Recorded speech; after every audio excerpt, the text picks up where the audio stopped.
Security, Comrade Owen made the announcement in Harare today, flanked by other line ministers, the Minister of Justice, Legal and Parliamentary Affairs, Comrade Ziyambi, and Home Affairs Minister, Comrade Kane Matema. Let's get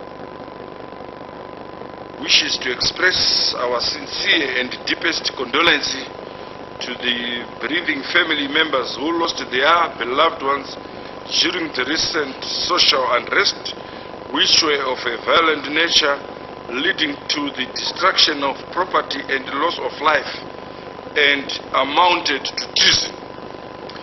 We condemn in the strongest terms these acts of violence which have been witnessed in some cities and towns in the country. The government attributes all these unlawful acts to the MDC Alliance, their partners, funders, ZCTU, SAMGOs and individuals. Government therefore places full responsibility for compensation for victims of violence, destruction of property, injury, loss of life on the MDC Alliance and all its associates.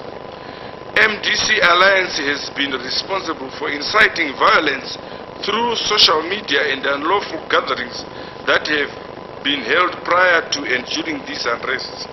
MDC Alliance political leadership have over the past 3 months highlighted up acts of psyching their members to commit acts of violence whilst addressing political rallies and on social media.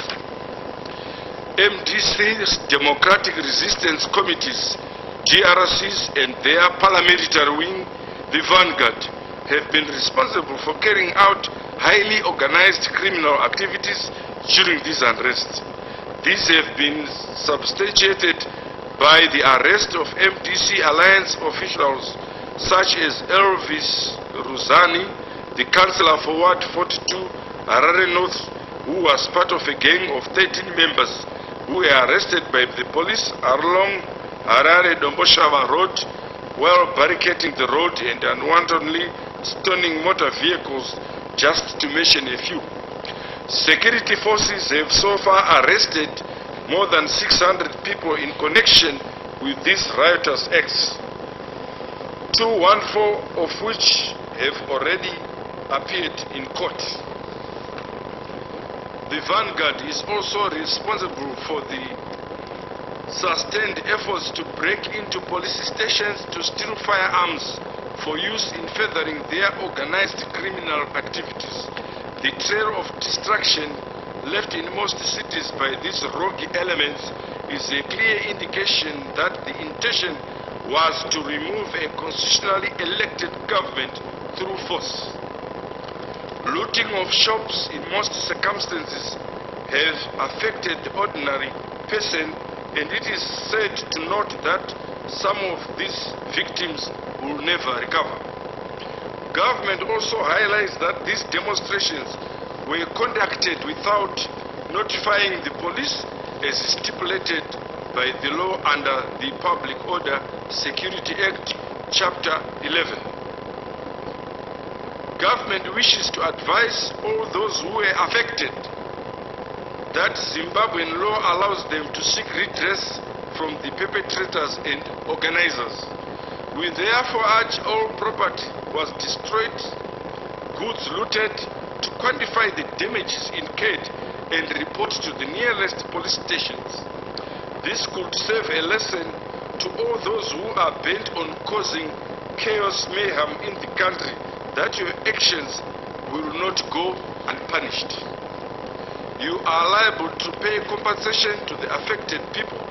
We also take this opportunity to commend our Zimbabwe Defense Forces and Security Services for standing firm and restoring law and order in the extraordinary circumstances. Our security agents are on the ground monitoring the situation to ensure that those who want to engage in their normal business do so without hindrance. We are also appealing to the public service providers to render their services to the people of Zimbabwe, and in the same vein as transport operators to resume carrying passengers, to schools to open, and generally for the public to engage in their various activities freely. We wish to warn all those who are threatening other people that they risk being arrested. Government urges members of the public to report all unlawful activities to the police. Meanwhile, it has come to government's attention that there is fake news being peddled by subversive elements to the effect that armed forces are being paid US $500. These are falsehoods. Government position is that it will not pay salaries in foreign currency. We wish to thank all Zimbabweans who have remained peacefully despite provocation by unruly elements, hence our appeal for calmness in the country. I thank you.